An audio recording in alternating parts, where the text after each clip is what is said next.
Salut à tous, c'est Axel de testmobile.fr. On est au MWC 2013 sur le stand de Nvidia. Je vais vous présenter rapidement le Project Shield, qui est une console de jeu sous Android équipée de Tegra 4. Alors qu'est-ce qu'on a?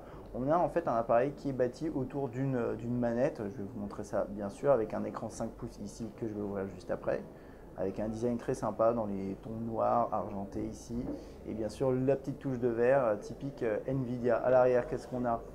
On a une partie de la manette, bien sûr le reste on regardera ça, on a deux gâchettes, on a quelques ports ici dont du mini HDMI, etc., etc. Donc pas mal de choses, micro SD, ce genre d'éléments. C'est une manette qui est assez lourde pour l'instant et qui permet du coup de bien tenir, notamment de ne pas avoir de soucis quand l'écran est ouvert, puisque l'écran est très léger finalement. Et donc voilà, vous la posez ici, il n'y a pas de problème de déséquilibre. Alors au niveau de la manette, qu'est-ce qu'on a? On a des touches ici classiques, Y, A, B, etc. Là, on a un petit pad directionnel et là, deux contrôleurs pour les pouces. Au milieu, on a les boutons, on va dire classique Android, ici, tout autour. Là, la gestion du volume, la Start, c'est un petit peu différent également. Et là, au milieu, le bouton qui lancera finalement toute la partie gaming de l'appareil. Ici, on a les haut-parleurs avec un système assez sympa. C'est des petits haut-parleurs, mais finalement, pour renforcer les basses, on a tout un système dans la manette intégré qui permet de renforcer tout ça. Et c'est vrai qu'on a lancé des séquences sonores où on entendait vraiment bien un peu plus les basses et c'était plutôt sympathique. Alors ensuite, bien sûr, c'est un écran tactile, on peut l'utiliser comme ça. Côté Android, c'est pas passionnant puisque finalement, c'est du Android de base. On va pas se promener forcément là-dedans, mais vous pourrez par exemple télécharger des jeux sur le Play Store et ça marchera bien. Mais ce qui est le plus intéressant, bien sûr, c'est d'accéder à la Tegra Zone, à toute la zone de l'appareil, et donc avec à la fois les actus de la Tegra Zone, des jeux, et également quelque chose qu'on ne va pas pouvoir voir, qui est là, c'est tout ce qui est streaming de jeux via le PC. Et c'est quelque chose dont on a pas mal parlé, le cloud gaming en Wi-Fi, ça marche, ça va marcher assez bien. Et ça, on le verra à la sortie de l'appareil. Je vais juste vous montrer un ou deux jeux très rapidement.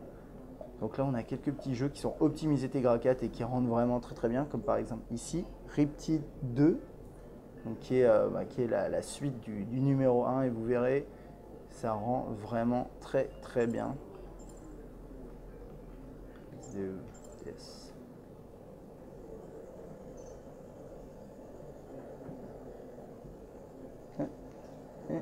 Oh, sorry.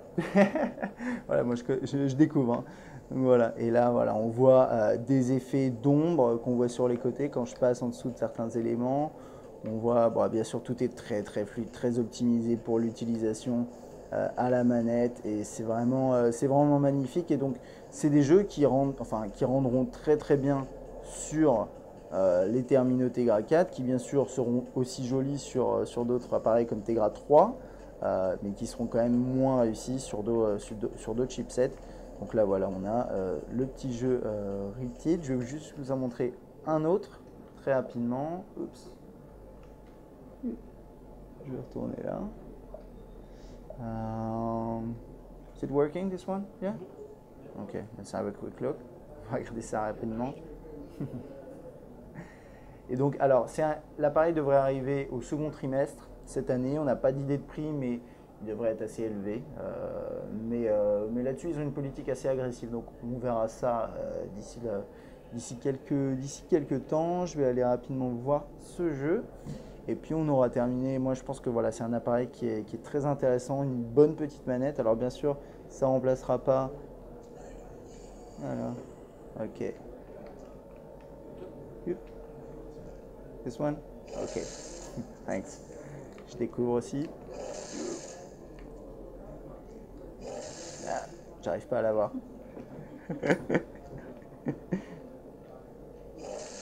Je suis en train de m'en prendre. Ah, ok. Thanks. Enfin bon, ça c'est un jeu de zombies. Je vais me promener un petit peu comme ça.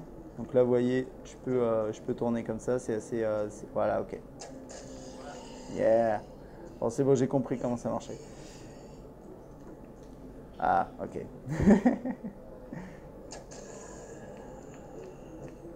Voilà. Et ça, bon, ça c'est vraiment sympa avec les. Ouh, non. avec tout le côté, voilà, tout le côté manette, c'est vraiment sympathique. Donc voilà, ça c'était pour un petit aperçu de la Tegra 4, le Project Shield qui a l'air vraiment prometteur. On a hâte de voir ce que ça vaut à sa sortie, notamment le côté streaming sur PC. Si vous avez des questions, n'hésitez pas. À bientôt.